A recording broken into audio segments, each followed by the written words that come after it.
Reddit pregunta: ¿qué es lo más oscuro que has hecho y nunca confesaste? Si me pasara algo y muriera en este momento, creo que estaría en paz con eso. Lo único que me mantiene aquí es la gente que me importa y no querer dejarlos solos en este mundo tan difícil. Es algo con lo que me identifico mucho. Si no fuera por mi familia, quizás hasta tendría el valor de hacerlo. Ahora me siento así, sobre todo porque estoy pasando por estudios médicos por un problema de los riñones y en el fondo, una parte de mí espera que los resultados no sean buenos. También me dan ganas de rechazar el tratamiento, especialmente si implica opciones muy agresivas. Aunque, siendo sincera, no creo que mi familia me lo permita, así que no lo sé. Solo quisiera una salida, pero sin tener que ser yo quien lo provoque. Últimamente he tenido muchos problemas emocionales y ahora también físicos, al punto de que casi me muero en enero. Fue completamente inesperado y básicamente me habría ido mientras dormía si me hubieran encontrado 1 o 2 horas más tarde. Todos creen que debería sentirme feliz por haber sobrevivido, pero en realidad me sentí decepcionada. Me pasó algo parecido, aunque en mi caso estoy esperando ver qué ocurre con mis sueños antes de tomar cualquier decisión. Hace poco viví una situación muy peligrosa, en la que incluso me apuntaron con un arma. Se suponía que debía ser aterrador, pero lo único que confirmó fue que realmente no me importa tanto lo que me pase. De alguna manera, eso hizo que algunas cosas se sintieran más simples. Quiero asegurarme de cuidar a las personas que me importan, aunque muchas de ellas ya sean mayores y probablemente no estarán aquí por mucho tiempo. También experimenté una sensación similar en el pasado. A pesar de haber logrado varias cosas, una pareja maravillosa, un buen trabajo, estabilidad, había un vacío difícil de explicar.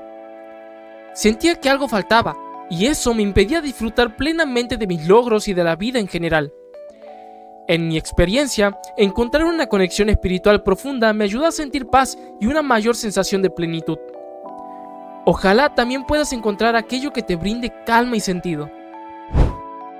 Me metí por el medio del desierto de Kuwait y durante horas no pasó nada.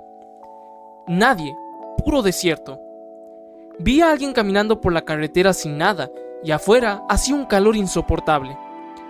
Cuando íbamos pasando a 90 km por hora, le aventé una botella de agua enorme por la ventana al tipo.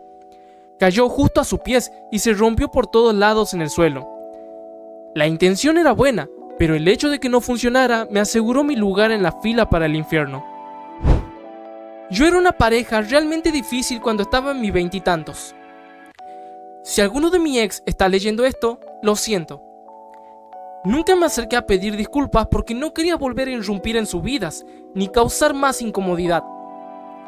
En esa etapa de mi vida creo que tenía comportamientos muy cercanos a un trastorno límite de personalidad. Mis emociones eran intensas y desbordantes.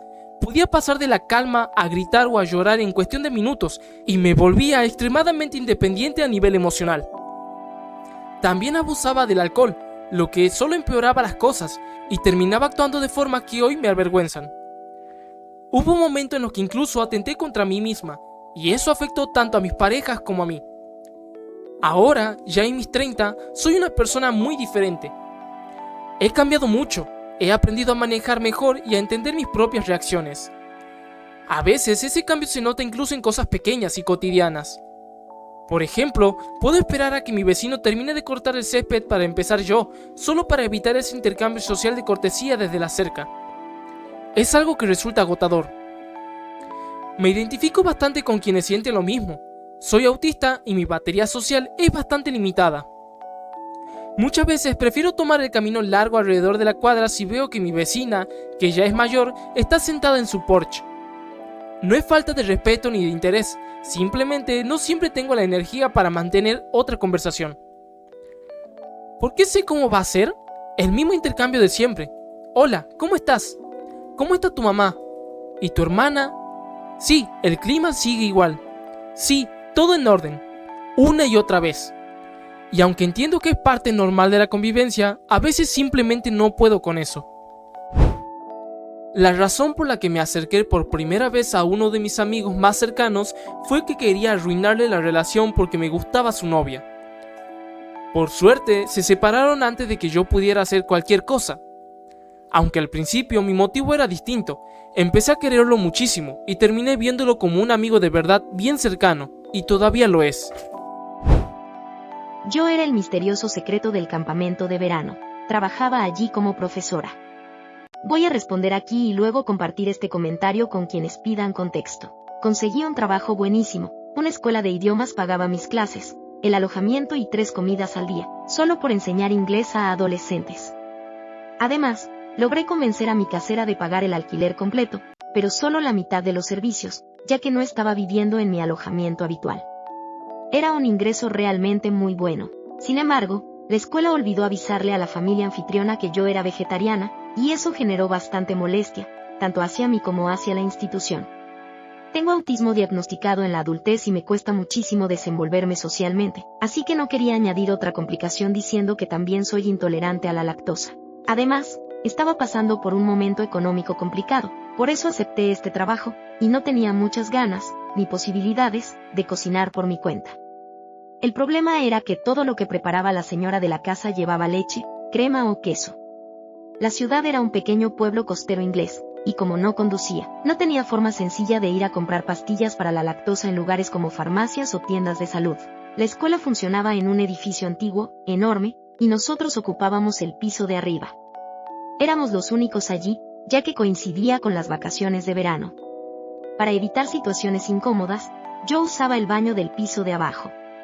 Sin embargo, las tuberías y los sistemas eran muy viejos y no estaban preparados para ciertas situaciones, por lo que no siempre funcionaban correctamente. Yo intentaba manejarlo lo mejor posible. Cubría todo con papel higiénico, bajaba la tapa y me retiraba. Al principio parecía no haber problema, pero el personal de limpieza empezó a quejarse, y de manera bastante evidente. La escuela comenzó a hacer reuniones para recordar la importancia de usar correctamente los baños. Luego, prohibieron utilizar cualquier baño que no fuera el de nuestro piso, incluso permitían que los alumnos salieran durante clase o hacían visitas supervisadas al baño en los recreos. Nada funcionaba.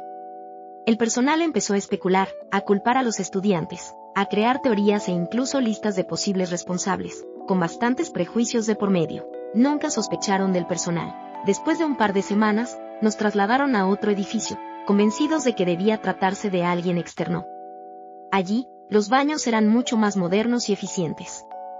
Mi situación no mejoró del todo, pero al menos el problema dejó de afectar a los demás. El personal de limpieza finalmente pudo trabajar con tranquilidad, y el ambiente volvió a la normalidad. Nunca se supo la verdad. Para dar un poco de contexto, en ese momento yo tenía 26 años, vestía con ropa de verano elegante, llevaba el cabello largo y guardaba un secreto bastante incómodo. Nadie podría haberlo imaginado. Después de la universidad conseguí un trabajo en una cafetería del campus como encargado de la parte de atención al público, ganando unos 25,000 pesos al año. Para ese momento de mi vida, no estaba nada mal, tenía cierta estabilidad, un ingreso fijo y la sensación de estar empezando a encaminarme. Una de mis tareas principales era contar el dinero de las cajas al final del turno. Era un trabajo rutinario, casi mecánico, y con el tiempo fui notando pequeños detalles en el manejo del efectivo que me hicieron darme cuenta de algo. Había formas de ajustar cifras sin que resultara evidente. Poco a poco, terminé encontrando una manera de quedarme con entre 300 pesos y 400 pesos a la semana. Al principio dudé bastante, pero una vez que vi que no había consecuencias inmediatas, seguí haciéndolo. Lo mantuve durante aproximadamente un año entero, y sorprendentemente, nunca se dieron cuenta. Nuestro pequeño secreto. Durante la universidad también trabajé en la tienda de la escuela. Ahí ocurrió algo parecido. Cuando llegaban los cigarrillos, apartaba unos 40 para mí y luego los vendía por fuera con un descuento del 50%. Era algo que hacía casi de forma automática, como si fuera parte del trabajo, aunque sabía en el fondo que no lo era. Mi jefe no prestaba demasiada atención a los ingresos ni al inventario, confiaba plenamente en todos nosotros. Esa confianza, irónicamente, hacía que todo fuera más fácil. Ese ingreso extra, aunque no fuera precisamente correcto, me ayudaba bastante a mantenerme a flote económicamente y a cubrir gastos que de otra manera se me habrían complicado. Más adelante, trabajé en un Dunkin' Donuts. Allí pasaba algo curioso, algunos clientes pagaban con el cambio exacto, y ese dinero terminaba en el frasco de propinas. Entre todos, fuimos acumulando una cantidad considerable sin que nadie dijera mucho al respecto. Con el tiempo, la gerencia empezó a sospechar y finalmente decidió retirar el recipiente de propinas, lo que puso fin a esa dinámica. Algo similar me ocurrió cuando trabajaba como cajero en un restaurante. Descubrí otra forma de obtener más de 100 pesos al día, en mi moneda, una suma bastante significativa. Durante varios meses lo hice sin levantar sospechas, hasta que eventualmente me despidieron. Curiosamente, no fue por eso, sino por una discusión que escaló demasiado con otra persona y terminó en un enfrentamiento físico. Después de ese incidente, decidí iniciar una demanda. El proceso no fue sencillo, pero al final logré obtener una compensación de aproximadamente 2,000 pesos. Sinceramente, sentí que, al menos en ese caso, la situación lo justificaba. He tenido que vivir con una especie de máscara en casi todas mis interacciones sociales, en la escuela, en el trabajo e incluso en casa, durante casi 30 años. Ahora que tengo una pareja con la que por fin puedo relajarme y ser auténtico, me di cuenta de que no sé realmente quién soy, y eso me asusta. Como alguien que pasó por algo parecido hace alrededor de una década, lo único que puedo ofrecer es cómo, con el tiempo, logré reconciliarme con esa sensación. Los seres humanos somos increíblemente adaptables. Ajustamos nuestro comportamiento, para bien o para mal, según el entorno en el que estamos y lo que sentimos que se espera de nosotros. Esto se vuelve aún más evidente en situaciones de presión o supervivencia. Pero incluso en esos momentos, seguimos siendo nosotros. Esa versión de uno mismo no tiene que ser perfecta, ni completamente coherente en todo momento. También hay una parte menos intensa, pero igual de importante. Cambiamos con el tiempo. Nuestros intereses evolucionan, nuestras prioridades se transforman, y a veces simplemente necesitamos detenernos y no hacer nada. Y eso también está bien. No todo tiene que tener una explicación profunda o constante. Con el tiempo entendí que no somos una sola versión fija de nosotros mismos. Somos una combinación de nuestras distintas facetas, las máscaras que usamos y lo que sentimos detrás de ellas. Y eso no nos hace falsos, nos hace humanos. De hecho, en muchos sentidos, la vida se vuelve más llevadera cuando aceptas que puedes elegir qué parte de ti cultivar. Puedes buscar activamente entornos y personas que saquen lo mejor de ti y permitirte crecer en esa dirección sin sentir que estás traicionando quién eres. Al final, quizá no se trate de descubrir una única identidad, sino de aprender a convivir con todas las versiones de uno mismo y darles un lugar sin miedo. Hice amistad con una de mis ex amigas porque sabía que antes, en la secundaria, había estado en una relación con otra chica y en teoría yo tenía chance con ella. Nuestra amistad era más íntima que la típica de solo amigas, pero nunca fuimos pareja. Era más bien una amistad con vibra homoerótica. Fuimos juntas al baile de graduación de mi último año, pero se acabó porque ella se puso de novio y se fue distanciando de mí.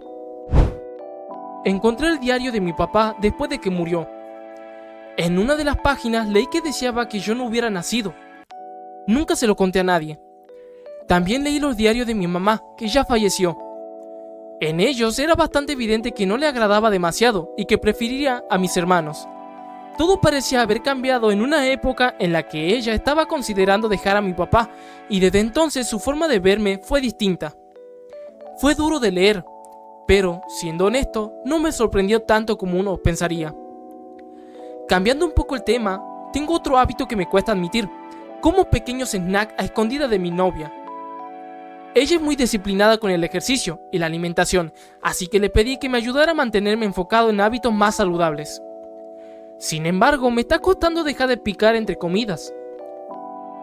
Sé que si se entera se enojaría, pero tampoco le gustaría ver que no estoy siendo del todo constante con algo que yo mismo dije que querría mejorar. Y quiero dejar algo importante: ella nunca me ha pedido que baje de peso, ni me ha hecho sentir mal con mi cuerpo. Siempre me ha hecho sentir valorado. Esto es algo que quiero hacer con mi propia salud, pero me está costando más de lo que esperaba. A veces recibir apoyo también implica ser honesto con uno mismo, y creo que todavía estoy en ese proceso. Alguien me compartió algo que me pareció útil, por si a alguien más le sirve. Para reducir el consumo de azúcar, empezó permitiéndose comer todo lo que quería, con la condición de que nada fuera más dulce que una zanahoria, y evitando alimentos con pan blanco o papas. Le tomó algunas semanas adaptarse, pero dice que le funcionó. Sé que no hay soluciones mágicas, pero pequeños cambios sostenidos pueden marcar una diferencia. Si estás pasando por algo similar, ojalá puedas encontrar una forma que funcione para ti. El hecho de intentarlo ya es un paso bastante importante. Trabajé de ese tipo que se queda despierto toda la noche en el lobby del dormitorio de la universidad para registrar a la gente y estar pendiente de los que rompen las reglas. Hice un montón de amigos porque yo era el que literalmente no le importaba un carajo. Reporté a 0 personas para hacer fiestas o fumar weed y básicamente cada noche que trabajé me echaron a humo, en el buen sentido, los residentes agradecidos. Cuando acepté el trabajo, la de recursos humanos no estaba ahí, así que dijeron que luego hacían mis papeles. En mi primera noche, el equipo de fútbol volvía de un partido fuera y fue una victoria enorme, un carrillazo básicamente, y casi toda la escuela se estaba juntando afuera del dormitorio donde yo estaba trabajando para darles la bienvenida. Era una fiesta gigante, así que dije, pues no me voy a quedar afuera. Nunca volví a mi puesto. Me fui de fiesta toda la noche y me desperté con una resaca de la madre en el dormitorio de mis amigos. Mi teléfono tenía un montón de llamadas perdidas del estudiante de posgrado que corría al programa y un mail regañándome. Al parecer, el RA se dio cuenta de que yo no estaba y reportó mi ausencia. Le llamé al tipo y le dije que no me sentía cómodo rompiendo las reglas, trabajando sin que el papeleo estuviera hecho de manera oficial, y él nomás me dijo, sí, está bien, pues pásate y ya lo arreglamos para que puedas trabajar esta noche. Evadieron totalmente cualquier consecuencia. Otra vez me metí a una fiesta y hasta perdí la primera vez, porque me quedé con una chica bien linda con la que estaba chateando esa noche. Ella me dejó su llave y me dijo que fuera a echarme con ella en la cama después de mi turno, y pues lo hice. El de recursos humanos me reportó otra vez por no estar en mi puesto durante la fiesta, y le convencí a mi jefe de que seguro nomás se me pasó porque estaba haciendo el recorrido. En ese trabajo me salvé de todo, como que me hice de los ojos. Sería buenísimo si no me hubiera destrozado las calificaciones, pero de todas formas nunca había muchas chances en el que yo, de 19 años, se graduara. Yo era bien protegido, y después de mi primer probadita de libertad, seguro que no iba a ponerme a hacer mucho trabajo escolar pase lo que pase. Igual me ayudó un montón a desarrollar mis habilidades sociales súper trabadas, así que todavía no me arrepiento. A veces siento, literalmente, nada cuando las personas a mi alrededor están pasando por tragedias. Con el tiempo aprendí a imitar la empatía casi a la perfección, porque entiendo que es lo que la sociedad espera de mí. Pero por dentro, en realidad, solo estoy esperando a que la conversación termine. Eso me hace sentir como si hubiera algo roto en mí, aunque la verdad es que he sido así desde que tengo memoria. Hay momentos en los que otras personas expresan lo mismo, aunque por razones distintas. Algunos dicen que empezaron a sentirse así después de atravesar experiencias muy duras o situaciones que los cambiaron por completo. En esos casos, desarrollaron una especie de mecanismo interno para seguir adelante, como si se dijeran a sí mismos que no tienen espacio emocional para cargar con los problemas de los demás. Entonces escuchan, asienten, dicen lo siento mucho, pero internamente están desconectados. En mi caso, es diferente. Siempre he sido así, y no entiendo bien por qué. Me siento desconectado, tranquilo incluso, frente a lo que les pasa a los demás. No importa cuánto piense que quiero a alguien, no llego a sentir esa necesidad de extrañarlos cuando no están. A veces algo me recuerda a ellos, pero eso no significa que realmente los eche de menos. Tampoco suelo recordar detalles importantes, lo que les gusta, fechas relevantes o cosas que me han contado con mucho detalle.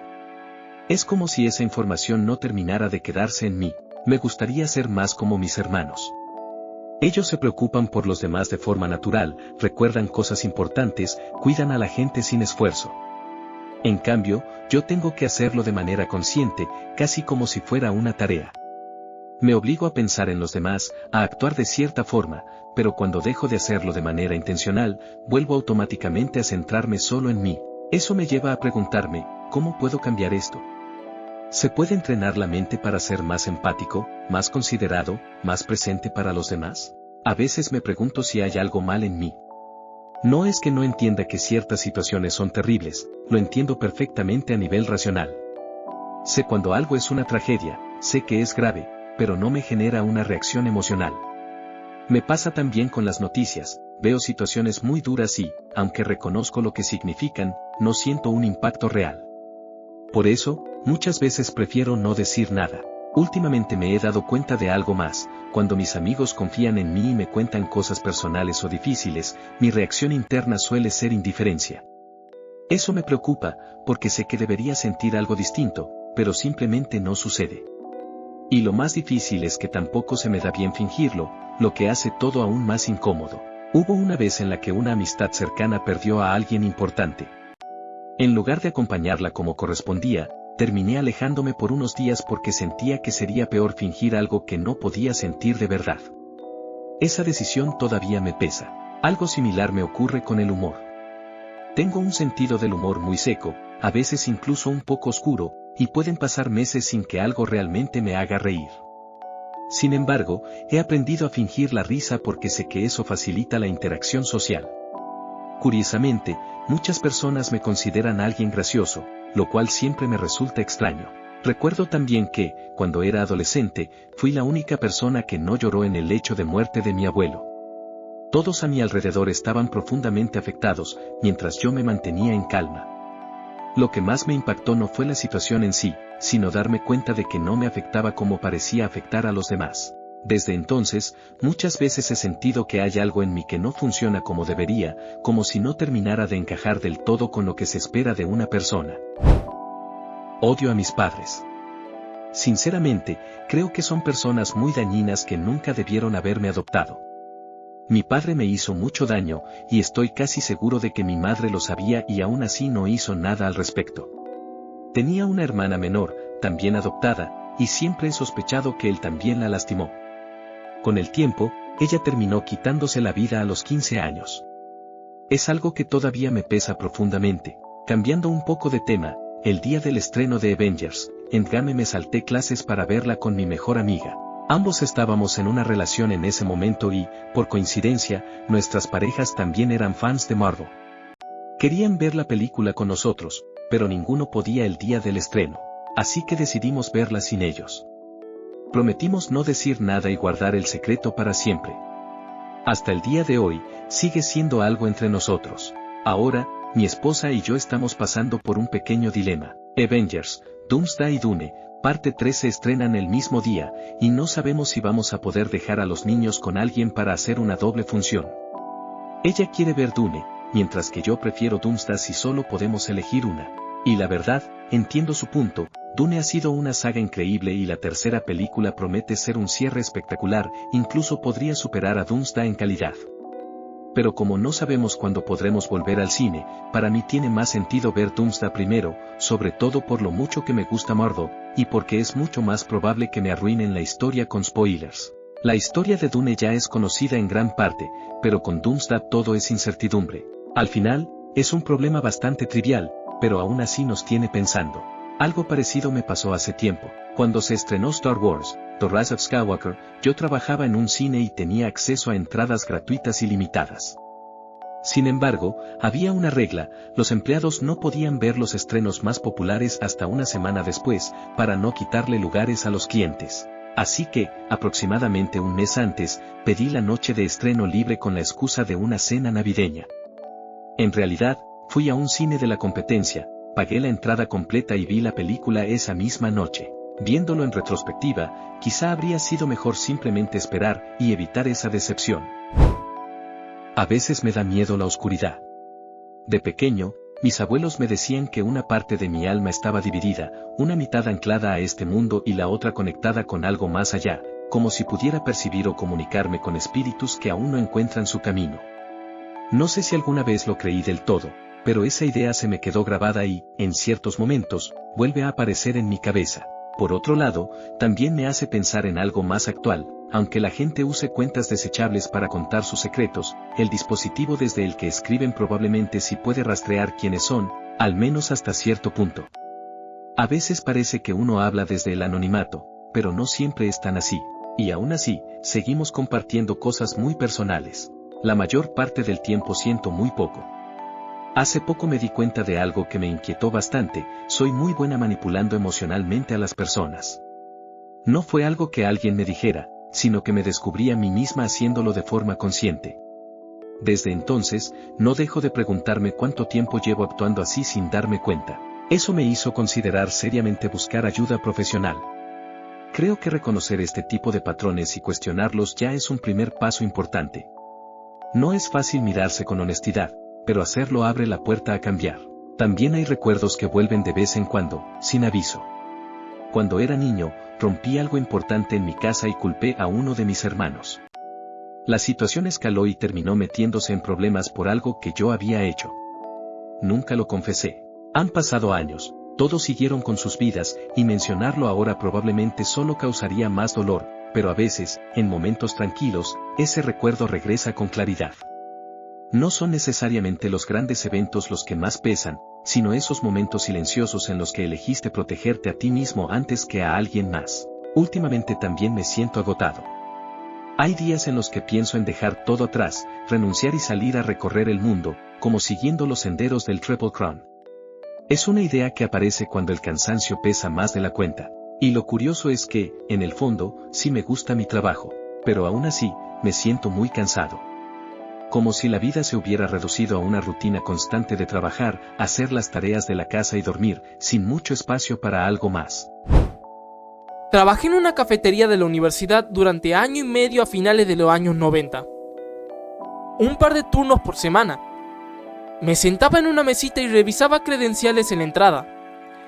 No había cajas registradoras ni nada, solo un mini cajoncito metálico para guardar el dinero. A cada invitado eran $10. Normalmente tenía entre 10 y 20 invitados por turno. Me quedaba con como la mitad del dinero de cada turno, probablemente entre $50 a $100. Aún así, sigo sintiéndome bien culpable por eso hasta el día de hoy, pero creo que ganaba entre $6.25 la hora y estaba bien jodido de lana. Paso la mayor parte de mi vida sintiéndome literalmente nada. Sí, tengo emociones, y cuando las siento son muy intensas. Pero día a día no estoy feliz ni triste, ni de lo que sea. Solo existo. Si me preguntas qué estoy sintiendo, o solo diré cómo me siento físicamente, estoy cansado, tengo hambre, etc. O mentiré sobre mis emociones. Si estoy en una situación en la que debería sentir una emoción, simplemente la finjo.